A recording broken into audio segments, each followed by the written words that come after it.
The Quiet Thing That Lives Upstairs. And it's rated R for violence, disturbing themes, and language. What was that? Oh, crazy crap happening behind me. After his father's sudden death, Daniel inherited the old Victorian house on the edge of Black Hollow. It had stood for over a century, buried under ivy and silence, untouched by the renovations that had swept the rest of the neighborhood. It was the kind of place that seemed allergic to the passage of time and people. Daniel wasn't sentimental, but he needed a place to crash while things cooled off in the city. He didn't tell anyone where he went, and no one asked. That's how he liked it.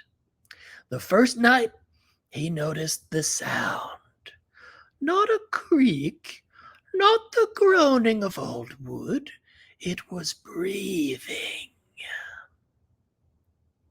Shallow, raspy, wet, coming from upstairs. The second floor had always been off limits when his father lived there.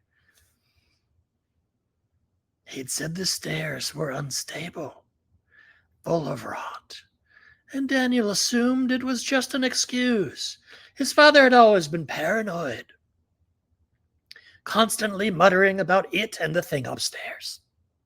Mental illness, no doubt. Daniel figured his dad was totally insane. Or maybe it was just the drinking. Maybe both. The second floor,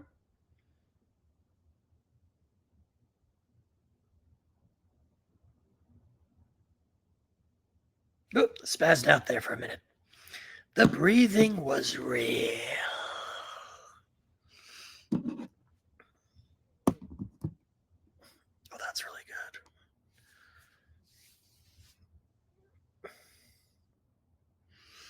It stopped whenever he turned the handle of the staircase door, and started again when he let go. He tried to sleep through it, drank enough whiskey to silence his nerves, but every night the breathing returned, louder, closer. On the fourth night, Daniel nailed the door shut. The breathing didn't stop. That night, it started speaking. Just after 3 a.m., in a hoarse, childish voice. Why did you leave me? He sat up in bed, heart pounding. The voice came again, like a whisper through wet leaves. You said you'd come back. He bolted to the staircase, eyes wild, adrenaline flooding him. Who the F is up there? Silence. Then the smell hit. Thick, sweet rot. Like meat left in the sun. His skin crawled. He tore the nails out and climbed the stairs. Not what I would do, but this is Daniel's story. Each step moaned beneath his weight. At the top, the hallway stretched in both directions, doors sagging on their hinges. His father had padlocked every one, except the last. It stood open. He stepped inside. It was a nursery. Dust thick as velvet coated the floor. A tiny cracked crib stood in the corner. On the walls, peeling wallpaper revealed dozens of finger-painted suns. And in the center of the room, crouched on all fours, was a small, pale figure. Its head twitched toward him. Its face was a mass of smooth, stretched flesh. No eyes, no nose, just a lipless mouth. that hung open in a silent scream. "Daddy!" it gurgled. Daniel froze. The thing stood. Its limbs were too long, joints bent the wrong way. Its skin pulsed.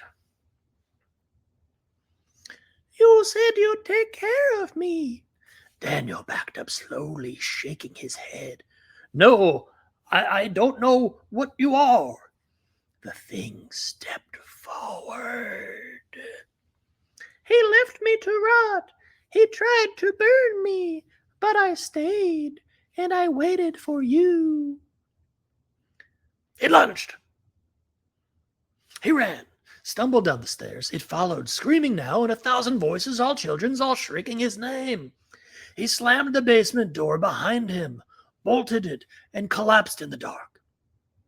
Now he lives there, sleeps on cement, eats canned food. The breathing hasn't stopped, but now it's not just above him, it's in the walls. And that was the last anyone heard of Daniel. The end.